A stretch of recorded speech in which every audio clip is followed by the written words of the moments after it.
last night, Tony? I'm Tony Kornheiser. Were you rooting for your home team or your other home team? I'm only from one of them, and you know which one that is.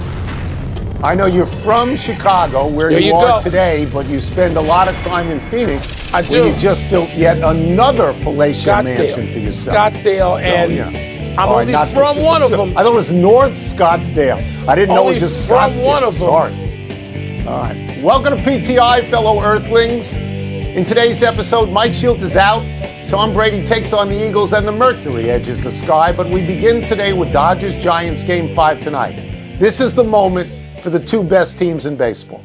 The Giants won 107 games, the Dodgers won 106. The reason this game is in San Francisco tonight is that one game. And it was one game in their season series as well. The Giants won 10, the Dodgers won 9.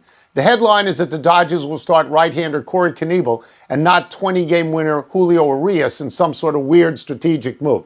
Wilbon, which team wins and advances? I don't know.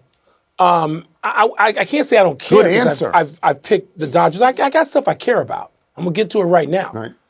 The reason this game exists tonight at all is because baseball, Major League Baseball, in whatever capacity you want to consider, was too dumb to reseed or seed this properly so these two could meet in the championship series of the National League. So that's why this game exists.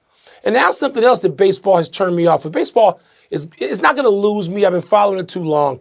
But, Tony, the general managers are doing the managing. We've heard hints of this. You know, there was foreshadowing. There was a few clubs that did it. And now a lot of them seem to do it. And I like Dave Roberts. I do. But I don't know that he's making this call, or as a manager, purely he would make this call. Because guys now don't value starting pitching at all. These guys would look at Bob Gibson and Sandy Koufax and say, you know, maybe we'll get to you by the third inning. I hate what baseball's doing.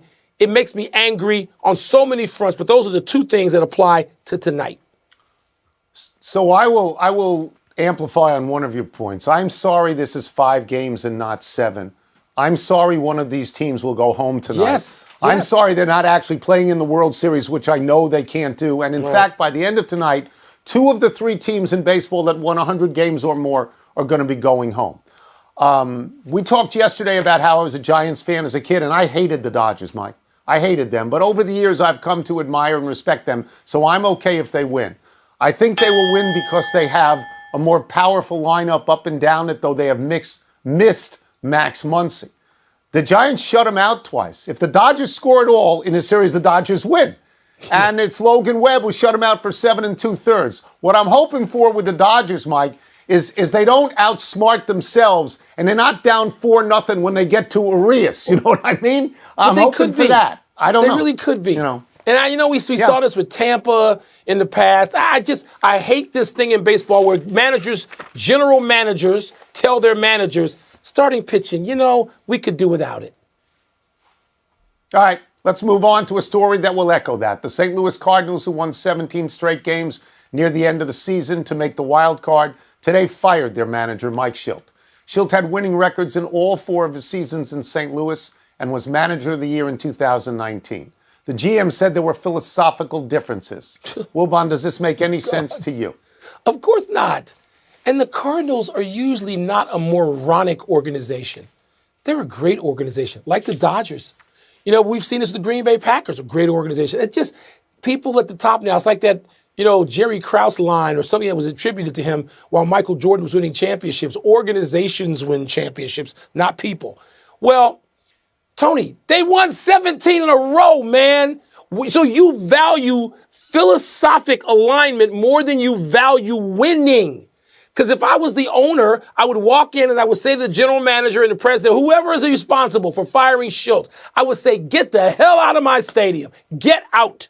So this is what baseball does. We value philosophical alignment. You won 17 straight and 19 of 20. And you lost by a hair in the playoffs to a historically great team, and you fired the manager? Are you kidding me?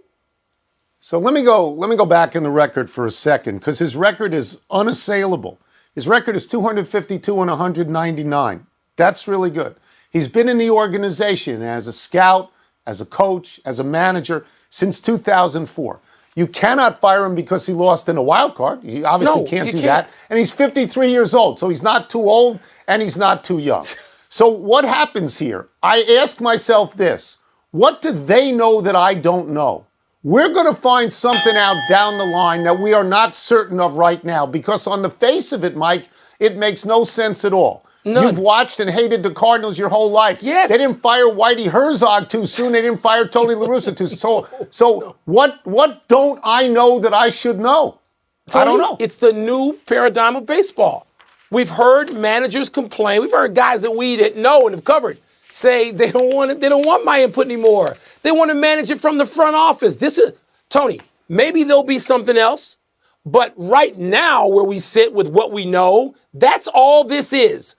You don't say philosophical difference if it's something off the field or something that angered you. No. They seem to be telling the truth. He won 17 in a row, but he didn't handle the pitching the way we wanted. He left some guys in 4 pitches too long. What?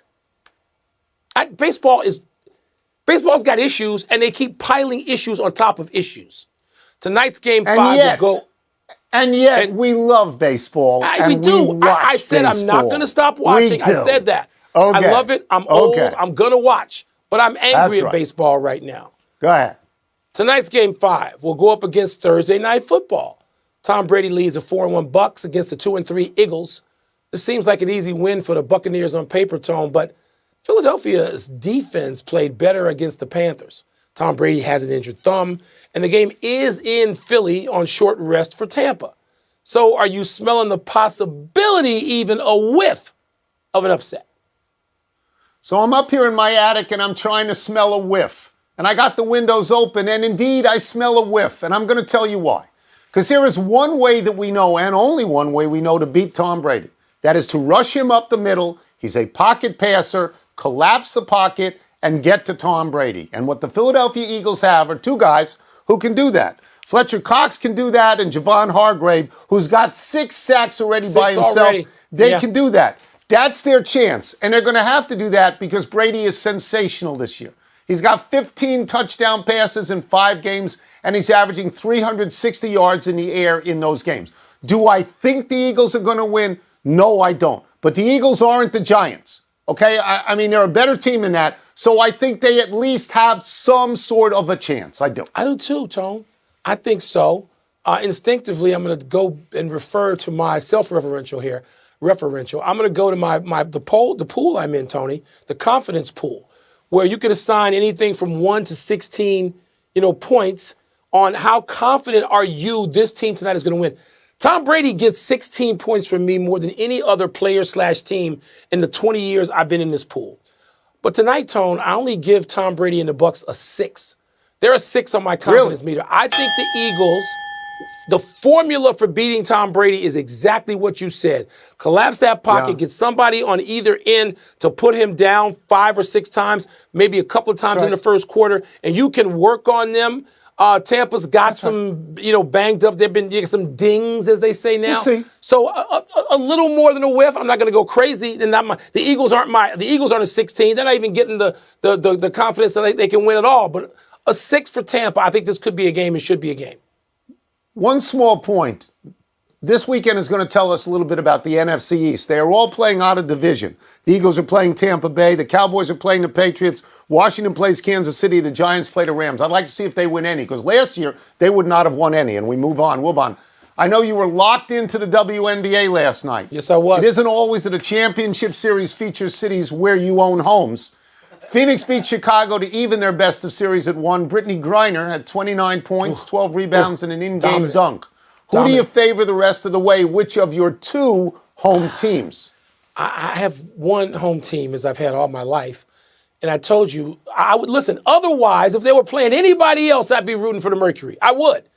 And the GOAT that you think is the GOAT, and she's certainly on the GOAT list, my GOAT list too, Diana Taurasi. She had a couple of enormous shots late in the game. She didn't do too much in the first half, and then she was like she was saving it. Boom.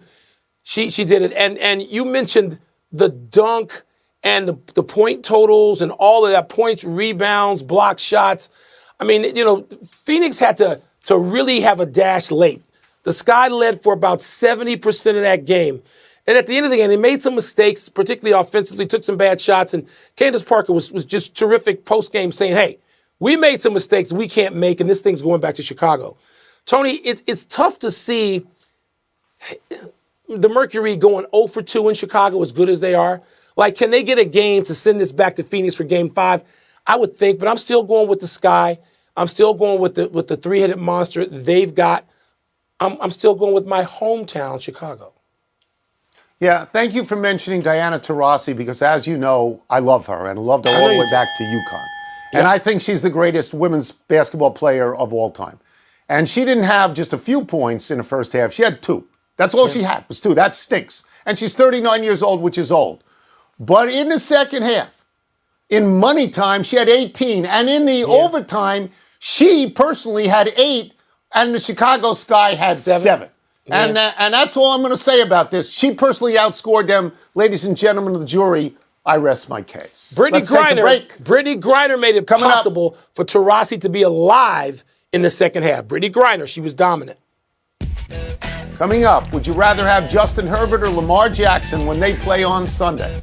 And on the eve of the ALCS, the Astros get some concerning news about Lance McCullers. Tone, I can't go to that game tomorrow night here in Chicago. I can't even go. Why? I got reunion.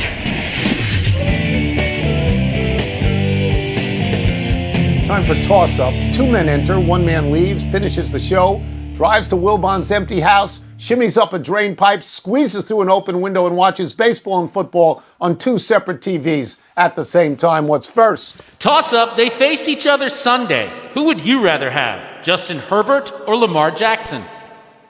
So Lamar Jackson was out of this world against Indianapolis. He was just tremendous. He did everything you could ask him to do. It's possible this year, especially with 17 games, that he could have 5,000 passing yards and 1,000 rushing yards, which has never been done before. The Chargers have no rush defense at all, and that's what Baltimore specializes in, rushing the ball. I would like to pick Justin Herbert. I think long-term he's going to be a better quarterback because he's a better passer. I'd like to pick him, but I'm not going to pick him. I'm not, because of this oddity, this geographical oddity. They're coming from the West Coast to the East Coast, and for some reason I don't understand, CBS didn't put this game on at 4 o'clock. They put this game on at 1 o'clock, which is 10 o'clock in the morning Charger time, and we know what happens historically in that circumstance, so I'm going to take Lamar Jackson and the Ravens. I'm going to take Lamar Jackson. It ain't got nothing to do with geography or what time the game's on. By the way, Fox is putting on Bears-Packers at 1 o'clock. I don't understand. We just described 2 of the more interesting games of the week. Tony, there's no better passer right now than Lamar Jackson. And that's the conundrum for any defense. He's the best rushing quarterback, the best running quarterback ever. Better than Michael Vick, better than Steve Young, better than Randall Cunningham. The best running quarterback ever. And now he can drop dimes on you. That's right.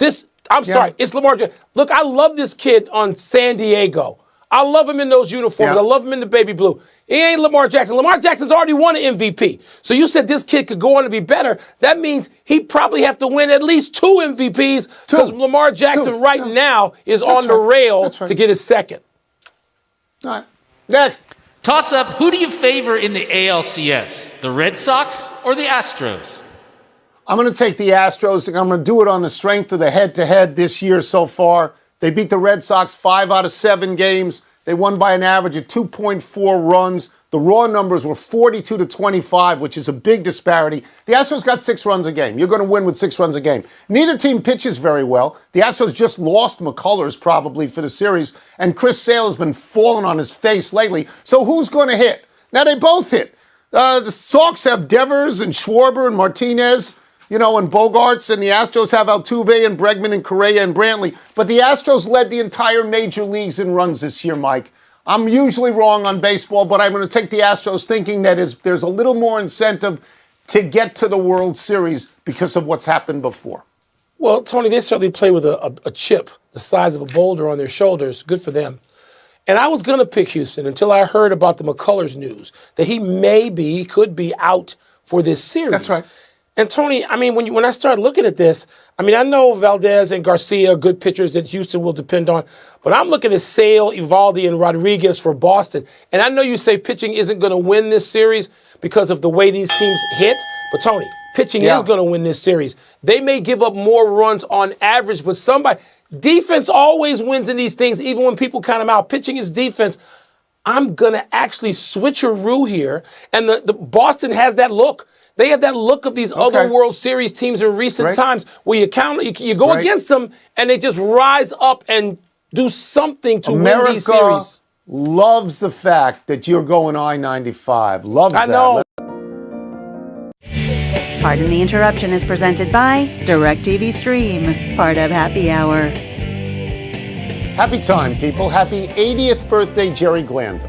Glanville was head coach for the Houston Oilers and Atlanta Falcons in the 80s and early 90s. He made the playoffs 4 times and he won 3 games. His overall record was 63-73, but he was quite popular because he was a natural character and showman. A little-known fact about Glanville was that he was also a NASCAR driver. He drove 6 races on one of the lesser circuits, and his best finish was 20th at Volusia County Speedway in 1992, and I hope I pronounced that correctly. Glanville also drove trucks. But the main reason we wish Jerry Glanville a happy birthday is for this enduring, spectacular quote. Glanville was admonishing a back judge for a particularly bad call, and he leaned into it and he said, quote, "This isn't college. You're not at a homecoming. This is the NFL, which stands for not for long when you make them bleeping calls." Come on, Wilbon, how great is that? Tony, I got at least 5 Jerry Glanville stories. I'll tell a quick one. Going to the 2004 Olympics in Athens, I took a cruise ship. I get on the cruise ship. I'm just there. I'm wandering. I'm trying to figure out what the hell's going on here. Guy walks up, hands me a glass of champagne and says, "Good to see you. I can't believe you're here. It's Jerry Glanville. We're in the Mediterranean." Glanville then says he's the entertainment and he's going to have chalk talks during the week. And Jerry says, "You better come to my first chalk talk or I'm coming to your room to get you." And I became the prop. That's great. It was so much fun. Jerry Glanville's so loony, and I loved every interaction I've ever had with him. That's wonderful. It is. Happy anniversary, Jose Bautista. On this day 6 years ago in Game 5 of a particularly contentious ALDS with the Texas Rangers, Joey Bats broke open a tie game in the home 7th with a 3-run homer and one of the most epic bat flips in history. A stare down of the pitcher followed by the dismissive toss of his bat. This is a seminal moment in bat flipping because it came at a time when such theatrical flips were considered mortal sins, a time when not every batter pranced and preened and carried on in tribute to his own greatness and self-love. When Joey Bats did this, the other team remembered. Indeed, the next May, a Texas pitcher deliberately plunked Bautista. And when Bautista slid late and hard into second base on an ensuing grounder, Rougned Odor punched Bautista in the face. Payback is sweet. Man, he took a good punch. I mean, I'm not going to call him Tyson Fury, but he kept his feet. By the way, he was so dramatic at the plate. I mean, he makes Fernando Tatis look subtle. I mean, compared to the stances and the flips and the defiance. And, you know, I guess that part of baseball I've grown okay with. I have. A melancholy trails to Ray Fosse. The catcher who was bowled over by Pete Rose in one of the most famous plays in All-Star Game history died yesterday at age 74 after a long illness. Fosse was 23 in 1970 when he was an All-Star for Cleveland. He was on his way to hitting .307 and winning the first of his 2 Gold Gloves. But nothing in his 12-year career matched the lasting image of Fosse being knocked backwards by Rose, flying into home plate with a winning run in the 12th inning in his home stadium, Riverfront. Fosse fractured his left shoulder, a pain that endured the rest of his life. Fosse was never the same as a player. Played 924 games over 12 seasons in Cleveland, Oakland, Seattle, and Milwaukee. He was on 2 champions in Oakland, and he remained there as a broadcaster for 35 years, but his baseball career was forever defined by that play at the plate. Yeah, Tony, I'm of an age where, I mean, Pete Rose is one of the first baseball players I ever identified with his whole career. But over the years, and I've met Fosse a few times, I hold Rose responsible. It was reckless. It was irresponsible. It's an all-star game. You don't have to do that. And it ruined a career. It really did. Big finish real quick. Alex Ovechkin, the great 8, scored 2 goals to move past Marcel Dion into 5th place on the NHL's all-time goal list. Big deal? There's one guy on the board to pass, and I know Gordie Howe, but it's not Gordie Howe. It's Gretzky. And Melrose said last night he didn't think it's going to happen. Sportico says the Maple Leafs are the most valuable NHL franchise and more than $2 billion. That doesn't make sense to me. They haven't won in 50 years. I would have thought there were others. Aaron Rodgers said he'd Montreal. never play for your Bears. Are you disappointed? No, that's what he should say. Good for Aaron Rodgers. I guessed that correctly. U.S. men's soccer team beat Costa Rica 2-1 in a World Cup quali. Is that significant? Yeah, they're on the path to the World Cup. Last one, college football tonight. Navy at Memphis. Who you got? They're both admirable. Sorry, I got a clicker. We got baseball. We got Tom Brady. I can't make time. I don't have my third TV here in Chicago, Tom. It's a tough night. We're out of time. Try and do better the next time and get Wilbon another TV. I'm Tony Kornheiser. I'm Mike Wilbon. Same time tomorrow, Knuckleheads. You can get the podcast on the app or Apple Podcast.